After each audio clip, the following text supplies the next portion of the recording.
Agent Steel, vocalist John Cyriis and drummer Chuck Profus. John, let me start with you, as we've met before and been formally introduced. Now, Agent Steel used to be based in Los Angeles not too long ago, but you've now relocated, I understand, to Florida. Why did you make the move? Well, we made it the beginning of this year, decided that that was the best move for the band. What was wrong with Los Angeles, though, Chuck? Why weren't you happy there? We were just fed up with the scene of basically, you know, that we are a heavy metal band on a little faster side, and there's so much of this glam out there, and that the clubs have basically limited, you know, playing time in the clubs out there due to the nature of our music. And we just also were just sick of LA. We've been living there all our lives. We wanted to make a new move and just get away from all the rut of being in a big city. Right. And so when we moved out there, we got our new members. You acquired two new guitar players, didn't you, when you moved across? Two new guitarists. Yeah, we got two new guitarists and a bass player. Their names are Richard Bateman on bass, and we have Jay Wessler on guitars, and James Murphy on guitars. Right. Now, John, would you say that Agent Steel is a speed metal band, or are you simply a heavy metal band who happen to play very fast and very aggressively? I wouldn't say we're exactly a speed or a thrash band. We just play quick metal.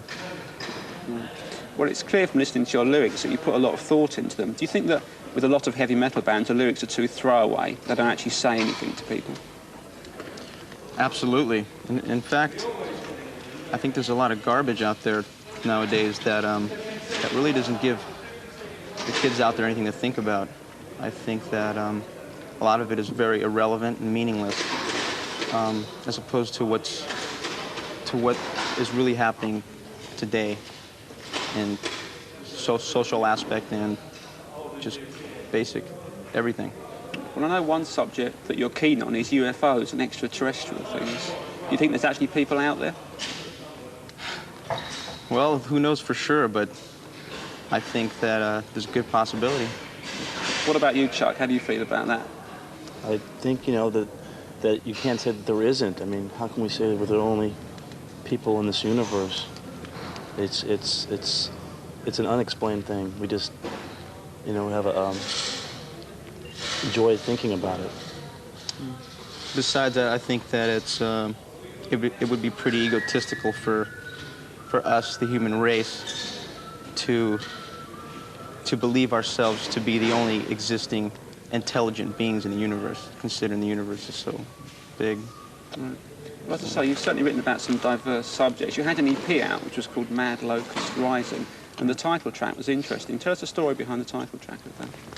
Well, it's basically about an insect called a locust, and there was a Cambodian a locust from Asia that flew down and migrated with a locust from Africa, and the Oriental locust is a certain species that is carnivorous, and when bred with the African locust, which is now marauding, the swarms of marauding African eating all the crops, it became really dangerous, and as they started moving northward, they started getting across the waters, so DDT couldn't get rid of them, and it's just a fictitious story I kind of made up. Right. Well, Chuck, the current Agent Steel album is called The Unstoppable Force. Is that how you see Agent Steel, as an unstoppable force? Definitely. We're a unique band that has a lot to say, and nothing can stop it. We explain ourselves thoroughly and definite, and nothing can stop it. I know you've been writing for the next album. You're going to play a new song tomorrow, aren't you? Is it called The Unexpected? Yes, it's called The Unexpected. We want to prove to the fans of ours that since we've made an erratic change recently, that we did it for the better and showing the best of the new band. And this is one of our newer tracks that we're going to play at the Hammersmith and on the rest of the tour, so you'll be willing to see it. Because the tour does go into Europe after this particular London show. Yes, it hits West Germany, Holland, and Belgium, and then we come back to the UK for a Manchester show. Great. Well, thanks for joining us on the Power Hour today. I'll let you get on with your sound check now, and as Agent Steel haven't yet made a video, though one is coming, I'm assured, we'll finish with a band you quite like, and that's Judas Priest. Thanks, guys. Thank you.